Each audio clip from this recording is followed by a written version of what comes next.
Okay, we are live, and this is an emergency broadcast. This is Monday, September 6th, 2021, and we have an official start time of 3 p.m.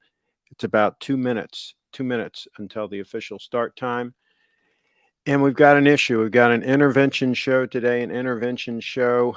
There are people that are paying way too much money for steel watches, specifically some of the Rolex sport models and some of the other high-end brands that have come out with steel watches that are way too expensive.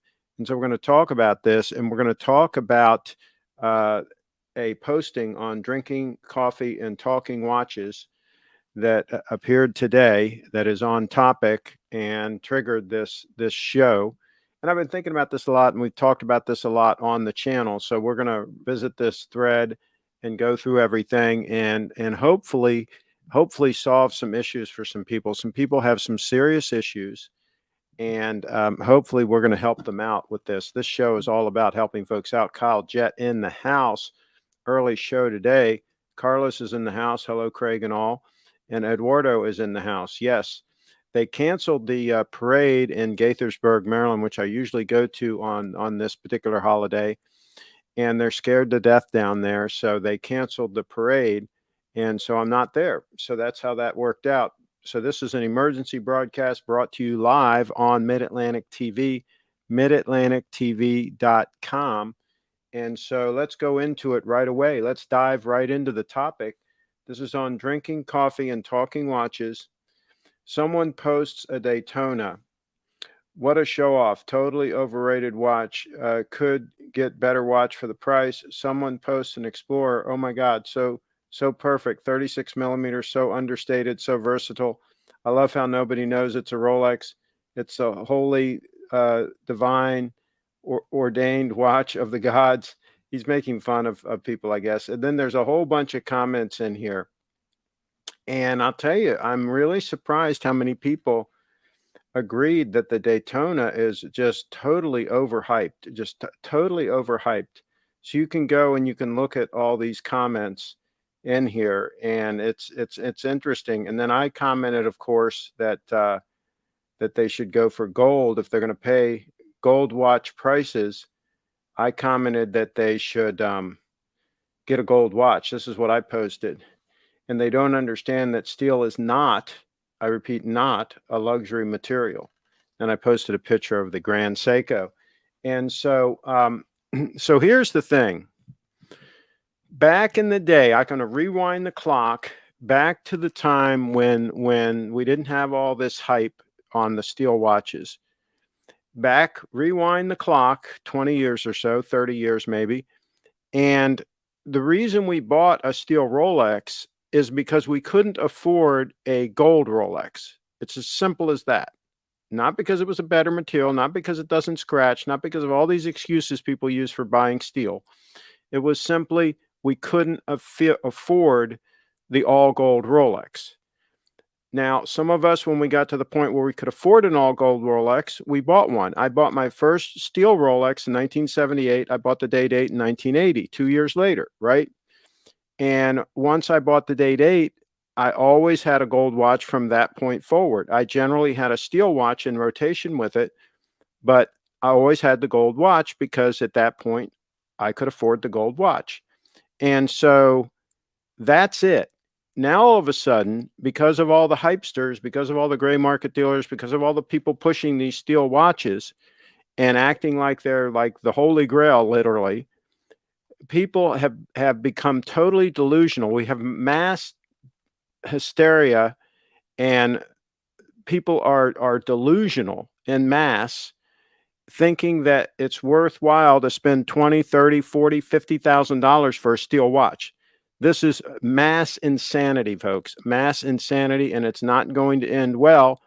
And then these idiots post that, oh, well, an 18 karat gold watch, that's soft as butter. It's going to, you're going to get all scratched up and so on and so forth. They've never worn one. They've never worn an 18 karat gold watch for any period of time, or they wouldn't be saying something so ludicrous. 18 karat gold holds up great. It is a great material for watches. It's the best material for watches, particularly 18 karat yellow gold. because it does wear so well, because it does over time, it looks better and better. As it gains a patina, it just looks like it's eat up with class. I mean, it just looks amazing. Whereas steel, when it gets scratches, the scratches look kind of sharp and they look kind of, it's hard to describe the difference. But even if a gold watch does get a little scratch on it, over time that becomes kind of like softened and rounded, and it just kind of like melds into the whole overall look of the watch. And it just looks gorgeous. It just looks gorgeous. Whereas a steel watch, once it gets some age on it and it gets all scratched up, it just looks like a scratched up steel watch. There's nothing special about it. So they have no legitimate argument whatsoever for saying you should go for the steel watch instead of the gold watch. They have no legitimate argument whatsoever. Because here's the thing, if you really want a heavy use watch that can take a ton of abuse, get yourself titanium, get yourself grade 5 titanium. It's tougher stuff than steel and more comfortable on the wrist. And this one here in particular, you could get for less money than you'd pay for a sub, and you get a much better watch.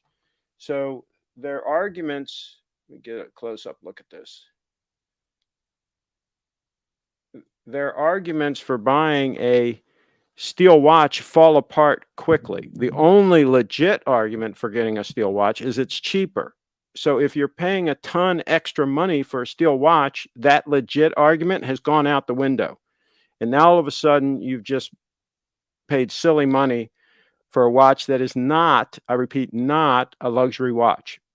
Any steel watch, I don't care what it is, any steel watch is not a luxury watch. Okay, if you paid luxury prices for a steel watch, you were had. Okay, and if you're sitting on a bunch of these so-called luxury steel watches, I would highly recommend selling them and taking the money and putting it in something decent. I would put it in Bitcoin myself. I'd just take the money and put it all in Bitcoin. If I had a bunch of steel stunners, I'd liquidate at the top of the market, which is about now, and I would put that money in Bitcoin and let it sit there for 10 years. And then you can thank me later. You can thank me later. Okay, here we go. Eduardo's in the house. Everybody's saying hi to everybody. Carlos and Eduardo in the house. Eduardo, are you going to the event at Steve's? Hi, Craig and all. Okay, we're just going through this on this channel. Okay. In the store, many of us are going. It's 7 to 9 of the next month. No, I think it's 8th and 9th. I'll put the ticker on here. Let me put the ticker on here with the dates. It is 8 and 9, October 8 and 9. Okay. Eduardo's in the house, probably not going to be able to make it down. Oh, we need you. Okay. It's not gold, Craig. It's Rolesaur. Yeah. We're not going to go for the Rolesaur either. Too bad. I think many are coming. Okay. Eduardo in the house. The 39 millimeter Tiffany doll Wish ritual has reached 14 karat USD. Oh, 14 karat USD prices. Is that what you're saying? Okay. So, and let's take a look at a stunner. Let's do a quick time check. There's a time check on the stunner. The stunner, the gold stunner, extremely comfortable on wrist, holding up great, has one little scratch on it somewhere. I don't know where, but down around the 6. Has some real fine little patina. I wouldn't call them scratches, but some fine little patina that it's developing. It looks stunning on the wrist. Comfortable, works well, durable. I'm sorry, but that's going to get more comments and more positive attention than a steel watch in any normal setting. In any normal setting, people are going to say, oh, that's elegant. That's nice. I like that. That's classy. You know, comments like that, even if they're not a watch person, right? Those are the kind of comments that you get. If you're dressed nice along with the watch, if you're wearing some hoodie and, some worn out jeans and some Nike Airs or something, and, and you're at some decent event, I mean, you're going to kind of look like a slob no matter what watch you have on your hand. So that's the way that whole thing works. You also have to dress halfway decently. So Carlos is in the house. I've become recently titanium user. I now have a titanium implant screw in my mouth. Well, there you go. That's right. That's why they use it. It's a good material.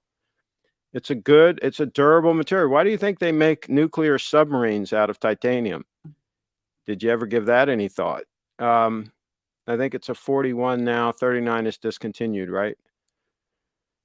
Okay. All right, 41. I only deal with 36. I don't blame you. Yeah, I would pass on the 41 altogether.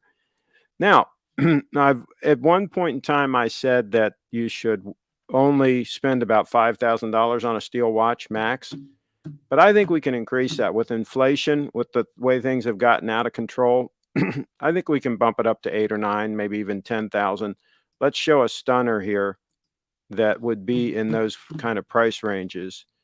Let me see if I can bring this up. Here's a stunner. And so, yeah, I mean, if you get something like that, a top of the line Grand Seiko stunner, then yeah, you're going to have to pay a little more than 5,000, but you're still not going to pay gold watch prices. You're not, well, I don't know. Maybe I should correct that because Lance has sent in some recently, some gold watches that are in the 8, 9, $10,000 range.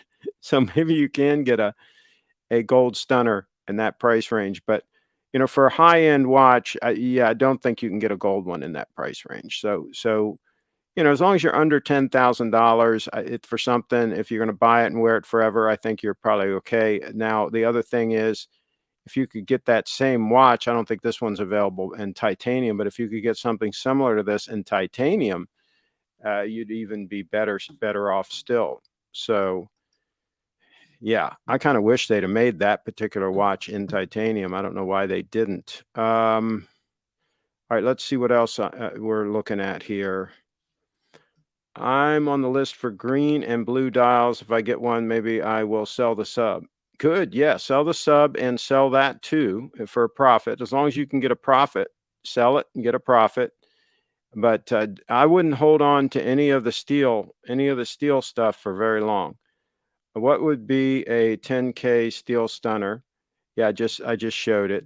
But again, I don't, that's a stretch. That's the absolute max that I would go. On a steel stunner. Yeah. I think my sub was about 8,900 after tax, maybe could sell for 11 or so. Yes. If you can sell it, get out. Get out while the getting is good. Don't wait until the market is crashing because then you're going to get stuck. I would get out while the market is hot. Anybody that's got steel watches sitting around that they can get a premium for, liquidate. Get yourself a gold stunner. Get yourself a gold stunner and wear that for the rest of your life. And take all the other money that you have in steel stunners that you've liquidated. Take all that money and put it in a solid investment. I would just put it in Bitcoin myself personally, just because that's so easy to do and it can just sit there forever and there's no carrying costs. There's no, real estate. I own real estate, but there's taxes, there's maintenance, there's all kinds of carrying costs. And, you don't get as good a return as you get on historically on Bitcoin. Nothing. There's no investment that you're going to get as good a return as you're going to get on Bitcoin. And the costs associated with it are just in the hassle factor, right? Bitcoin has almost no hassle factor. Once you buy it and you secure it, you're good to go. Let's see, what else do we have here? Eduardo says, what about two-tone? If you can buy one and you can flip it and make a profit, do it. Absolutely do it. But no, I wouldn't keep it as a long-term piece. I was never a two-tone fan. Again, it's a compromise watch. If I want gold, I'm going to get all gold. If I want steel, I'm going to get steel, but at a steel price, not at a gold price. Steel is not, I repeat, not a luxury material. Let's see, yellow gold date 36 retails for $33,150 plus tax if you can get one. Yeah, and I think you can still get decent yellow gold date 8s for probably 20 grand. I used to say like 14 or 15 grand, but I think everything's gone up because of course the value of fiat has gone down, right? So you could probably get a nice 36 mil 18238, really nice one for 20 grand would be my guess. Chime in the comments with what you think about that, if that's a realistic price these days. Let's see. I'll forever be grateful for you getting me into Bitcoin. And Dean got into Bitcoin. Okay, good. Well, I'm glad you got in, and I hope you have a strong hand and can hold.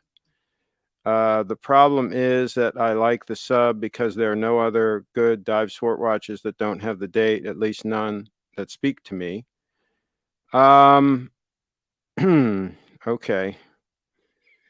Yeah, I hear you on the date thing, but I mean, it wouldn't be a deal killer for me to have a date. I mean, I don't even look at the date on this one. The date is relatively small and doesn't really get in the way because there's no Cyclops.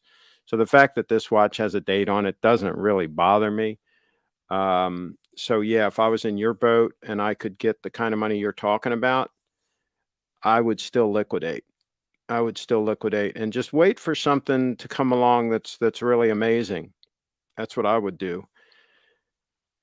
Uh, there are a lot of watches that can handle a lot of abuse. I mean, uh, anyway, I agree. You've got one of the best as far as a steel watch. If I was going to buy a steel watch, you've got one of the best options out there. The only thing about the sub is it's a little bit thicker than the GMT. That's the only thing. That's the only reason why I stopped wearing a sub and went to the GMTs. Now, of course, the GMT has a date, but it is what it is. A Rolex AD says the future of buying will be picking a watch from a catalog. Nothing will be displayed, and pay now and wait 6 months to a year for the watch. So is that what they're saying? It's a good thing that they've got some good solid competition in Grand Seiko. Grand Seiko will happily provide you with a watch right away. Now, some of their models are also getting a little dicey as far as getting them, but they still have a good. Most of the ADs, Steve has a really solid selection. So, no wonder he's doing gangbusters business. if that's the way, Rolex are treating their customers. Okay, let's see here what else we got. Yeah, this is from the old banner from another show. 18 karat gold rules, folks. It rules, okay? And remember I had the show about a dress watch? You can wear a dress watch anytime, really. And on topic, always go for quality. Always go for quality, right? Gold and all that. Speak of quality, Brett, Leslie, and Kyle were on the show one time. Remember that? Remember the first time they were on the show? There you go. And Grand Seiko with a HD strap. How do you beat that? How do you beat a Grand Seiko with an HD strap? Let's hide this banner so you can see the whole images here. And then, of course, how do you beat the deployant clasp made in Italy? Made in Italy. And we did a show about HD straps. That's where that strap came from. And we did a show talking about Leslie's birthday. Leslie's birthday Rolex. Now, there's a steel stunner. There's a steel stunner. And 2-watch combo. There you go, a 2-watch combo. We did a show about Lucchese boots. We did a show about made in Maine, shoes made in Maine, right? And we did a show saying that you should pass on ugly watches. All these shows are on the channel here. We did a show about the 18118-238, the 6-digit watch. We did that. We did one on the 18238. We've done all this on the channel, and Steve has been on the channel. Steve has joined us. So that's what I'm talking about. And again, just to recap, the reaction when somebody sees the 002, here's the 002. The reaction when somebody sees the 002, let me pull it up here, because this was recorded shortly after the watch was spotted. Let me see if I can find it here. I guess this is it. Here we go. This is the recording After the young lady saw the 002 in person, this was her reaction. What? I mean, this is amazing. Yeah, it's beautiful. Wow, this is really pretty. Yeah, that's how she was reacting to it. And then when this young lady saw a Tudor, this is how she reacted. It looks like somebody's nightmare. Yeah, so that's how that whole thing went down. That's how it all went down, folks. These are actual recordings of what went down.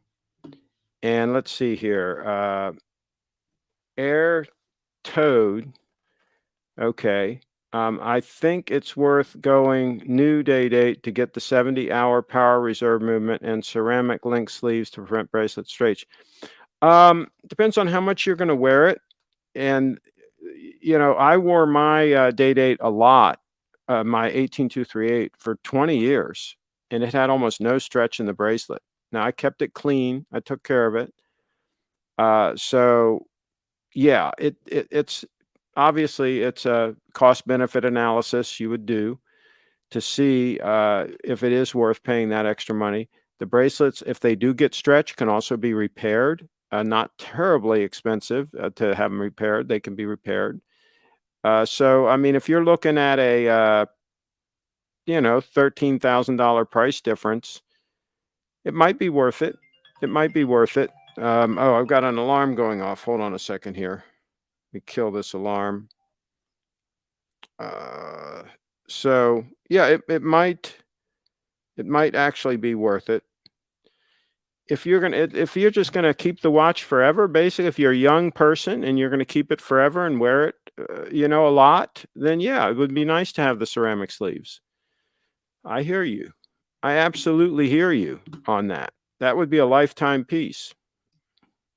Now, we don't have any data yet on if that really did solve the bracelet stretch issue completely definitively, because they haven't been out long enough, right? The first one with the sleeves wasn't it that ugly, like 41 millimeter day date or whatever the hell it was? That ugly one that they had for a year or so. I think that was the first one that had the ceramic sleeves, and then the date 840 then had it, and then they rolled it into the 36. But it's only been a few years, 3 or 4 maybe years or something, since they've started doing that. So we just don't have enough time to know if the problem is really definitively solved. But again, I didn't have a problem with mine. Mine was still doing fine. So, is that a camo shirt? No, it's not. I don't wear it that often because it's kind of like it almost looks like it's pajamas or something, right? It's a Kenneth Gordon Heritage Collection shirt, and it's got different characters on it, like polo players and different stuff like that. And it was a gift. It's one of these things where you get a gift and it's like, okay, but I really wouldn't have bought it myself. But it is a high end Kenneth Gordon shirt. It is extremely comfortable. But again, it's kind of busy. It kind of looks like it could be the tops to a pair of pajamas or something. It looks kind of expensive in person. The fabric, you can tell it's good fabric and all of that. You can tell it's a high-end shirt, but it looks kind of more like I say, like maybe like draperies or something. I don't know. Joey, Ben, sounds about right. RE buying experience. I had to put 50% down and no delivery date for 5 weeks. Um, there is Kenneth Gordon made by Kenneth Cole. No, no, Kenneth Gordon was a shirt maker down in I think based in Louisiana or something. They got bought out by Gitman Brothers, and Gitman Brothers makes their shirts in Pennsylvania. But Kenneth Gordon made shirts for all kinds of high-end men's clothing operations and things like that. Let me just pull up real quick here. Hold on a second here.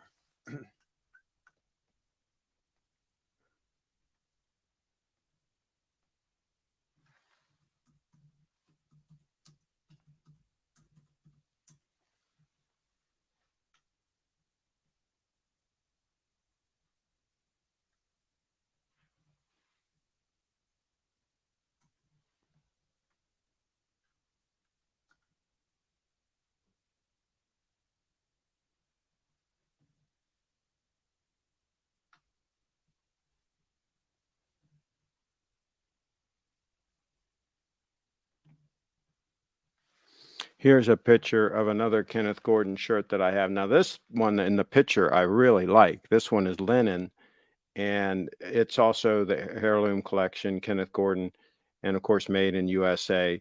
And so they were just a high-end, not bespoke shirt maker, but off the rack uh, shirt maker that sold to a lot of high-end men's clothing stores and for years. And so if you saw the tag that said Kenneth Gordon, it usually said, it might have said Raleigh's or whatever, and then, made by Kenneth Gordon or something, so they would be like co-branded, if you will.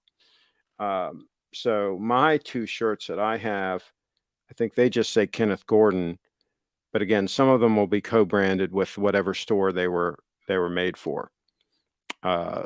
So yeah, that's what that is. No relation to Kenneth Cole, as far as I know. Okay, I think getting the newer model date is just more sellable if you want to get out of it. But yeah, see, that's not a good move, is to be thinking about watches in terms of buying and selling them. I would wait and get the watch that you really like, and then just keep it. Because getting in and out of watches is risky behavior, and more often than not, you're going to get burned doing that. So I'd try to get the watch and keep it for a substantial period of time. The only reason I sold my most recent date 8, the 18238, is my eyes were getting to the point where it was kind of not easy for me to read it, and so I wanted something that was much more legible. And so otherwise, I would still have it. I wouldn't have sold it.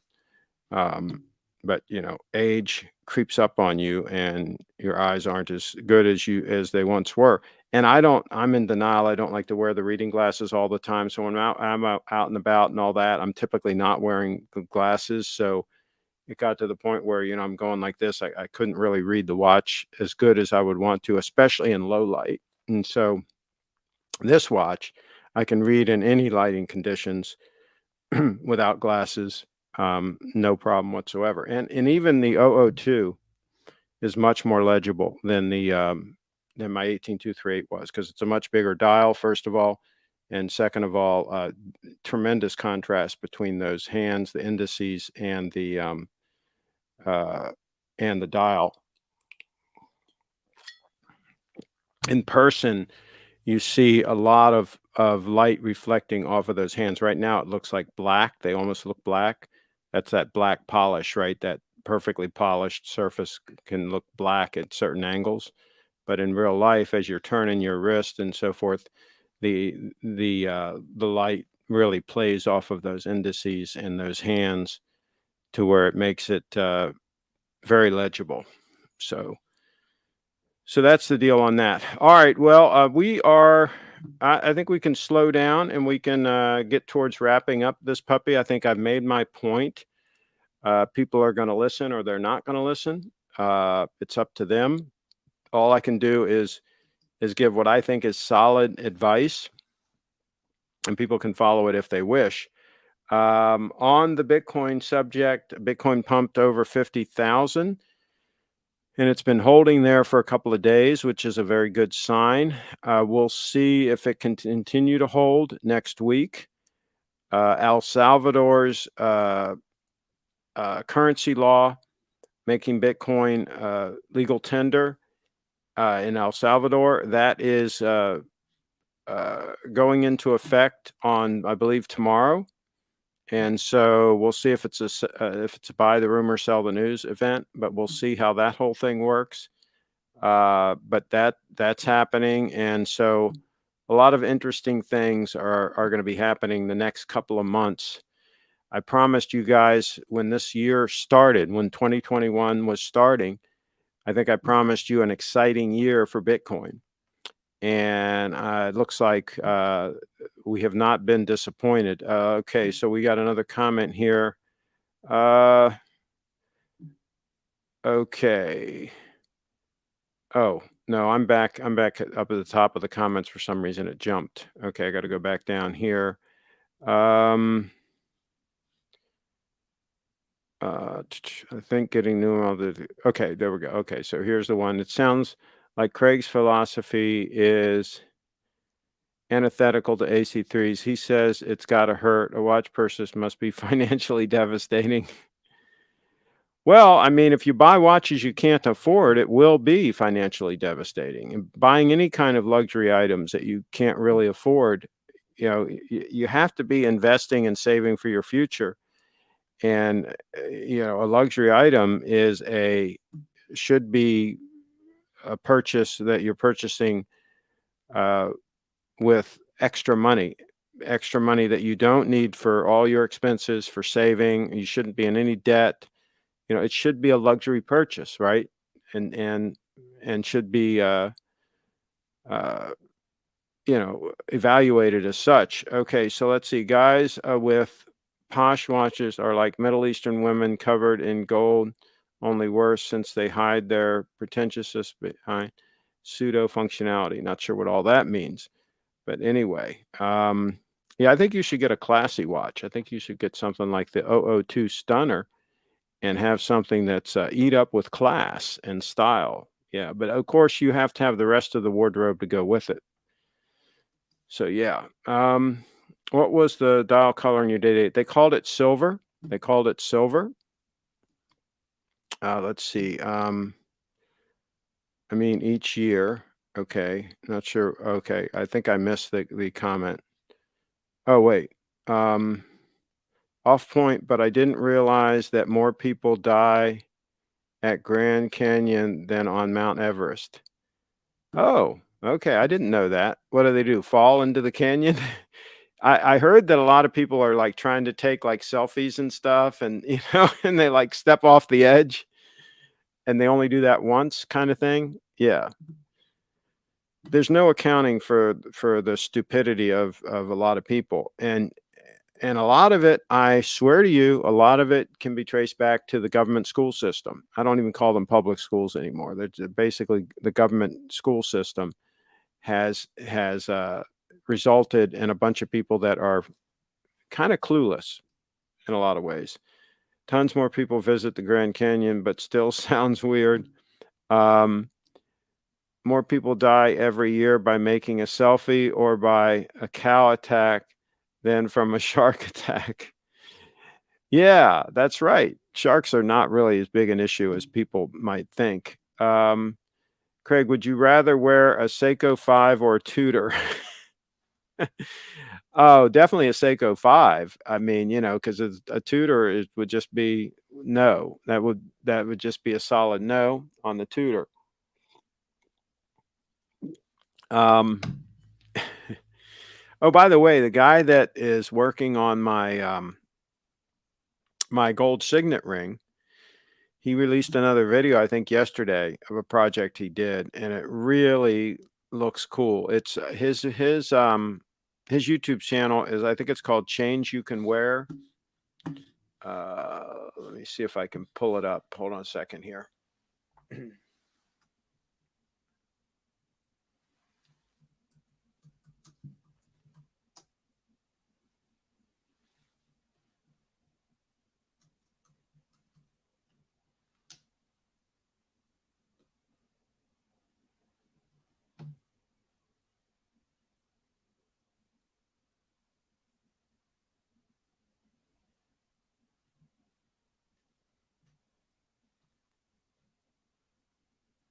I'm going to pull up his website here so you can see it.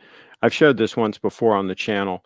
It's called Change You Can Wear, and he goes by the Mint Change You Can Wear, and he has a YouTube channel that shows how he makes all these things, and it's really cool. I mean, he really it's impressive. I'll put it that way. Watching him work, and his YouTube videos are very well done. Let's see. Bree Fit Dance in the house. She says hi. And Bree, we're getting ready to wrap up. We're getting ready to wrap this puppy up. Let's see if we can show her website here before we do.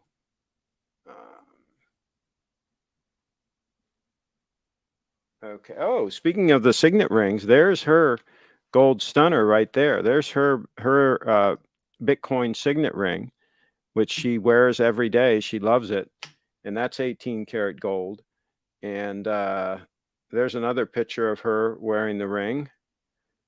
And then if we go up here, that's what the homepage looks like. So, and we added some new photos. Let me refresh this, because she added some new photos to the slider. There's a new one. And let's see. We'll let it roll through the new photos that she added. There's one in the bunny outfit. The bunny outfit, folks. And there's another one with her faux pay bracelets on. She had 2 faux pays on in that shot. And there's her Grand Seiko and her faux pay. So these new shots are all on briefitdance.com. And so take a look at that, as always. Let's see. I think I wear my Tudor in my future visit to London. Okay, there you go. Maybe you can find somebody to take it off your hands there. Let's see. Except in Australia, Carlos, we have shark attacks all the time. Okay. Well, everything can kill you in Australia. The bugs, the snakes, everything's after you in Australia. You can protect yourself from shark attacks if you wear a Tudor. Yeah, right. Good luck with all that. All right, so we're going to wrap it up. I hope we've saved some people. I hope some people are going to take this broadcast seriously and take action, because there's going to be a day of reckoning is going to come when this steel price bubble bursts and these watches come back down to where they should be priced. This is an anomaly right now. The prices that people are getting for some of these steel stunners is an anomaly, and it will be adjusted. This will be adjusted. There's an imbalance. And this will be adjusted. Why the early start? This was just an emergency broadcast to deal with a specific issue that came up. And I have something I need to do a little bit later. And so I wanted to just get this broadcast out of the way and get it done. This is really an intervention broadcast to help those who have been led down the wrong path by these gray market dealers and these other hype artists that have hyped up the prices of these steel stunners.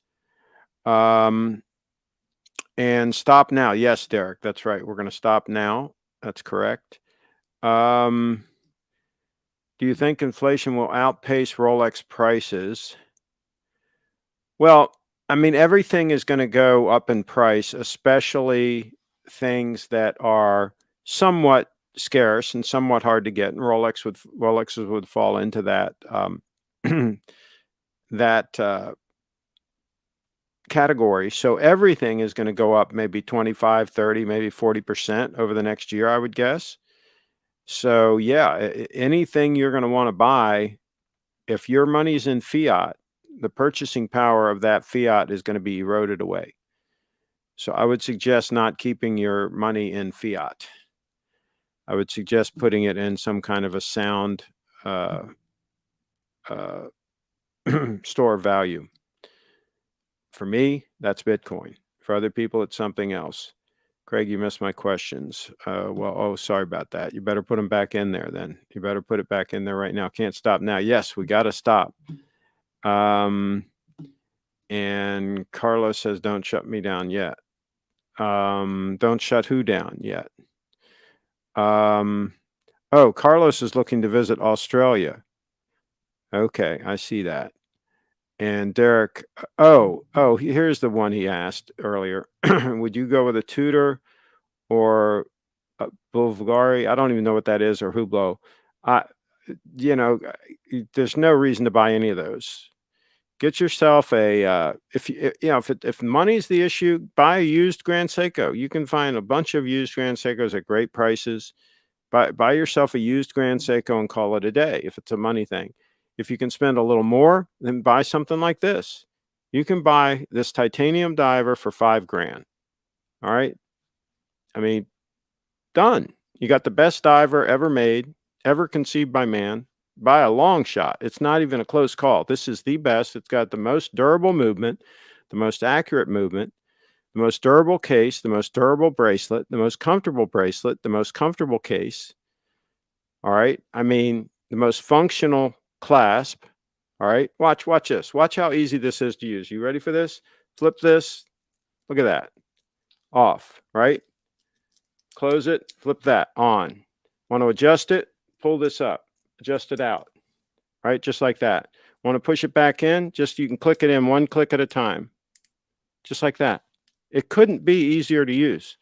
Much easier to use than a Rolex, much more comfortable than a Rolex, much more durable than a Rolex, longer service interval than a Rolex. This will go about 4 decades without servicing. That's 40 years, okay, without servicing. All right. You could probably go that long with a sub, but you might be pushing it a little bit, maybe more like 30 years. This is the creme de la creme. This is the top of the top as far as a rugged sports watch. You can't go any higher up than that, and you can buy them for about $5,000. So that's what you want to do. So Carlos is coming to Australia. Good. I assume the little treasure will be lobotomized. What is why? No idea. Sometime in the next 5 years, I assume. Yeah, well, you got to. They're still locked down, right? I mean, so you got to wait until Australia is totally locked down, right? And they could be locked down for the next 10 years because there's going to be different variants of this thing going on and on and on and on. This is going to be a forever thing. So any totalitarian government that wants to keep their citizens locked down, they got the perfect excuse to do it with this thing because this thing's going to be ongoing forever. Now here in the US, they're starting to shift a little bit back to the climate change thing. They're blaming all the flooding and all the fires and all the stuff that's happened, on climate change. They're claiming that these things are a lot more frequent than they've ever been and that they're a lot more devastating than they've ever been, which is all, of course, not true. But this is the thing they're going to hang their hat on now here in the US, I think, is going to be the climate change thing. I think this is the next big thing. I think they're going to back down a little bit on all the COVID variants, right? And move towards the climate change scare tactics. So we'll see. We'll see how they do on all that. But they've got plans. They've got plan A, B, and plan C. All right, Derek asked if you sell the tutor, but okay. Yeah. All right, everybody. Thanks for watching. We're going to call it a day. It's been a successful broadcast. This has been an intervention broadcast brought to you by Mid-Atlantic TV. Mid-Atlantic TV. Are they outlawing gas? Are they outlawing gas cars? Yes. In California, they're outlawing them, and I think they're going to outlaw them in other states. Yes, that is all coming. They're going to outlaw everything. Anything that you want to do individually as an individual activity, I think they're going to outlaw it. Derek, I assume I will never sell that tutor considering the reason because I purchased it. Well, but Carlos, you might, I think it was kind of temporary insanity purchasing it, and you might get over that. Hopefully you'll get over that. You're still a young man. You have a lot of time where you can get over those things. It took me a while to get over my temporary insanity. I had insanity at different times of my young life too. So sometimes it takes a while to get over that. Let's see here. Not forever, 3 years and it's done. One more wave. No. You don't get it. No. There's going to be wave after wave after wave. All right, folks, I'm going to wrap it up. Thanks for watching.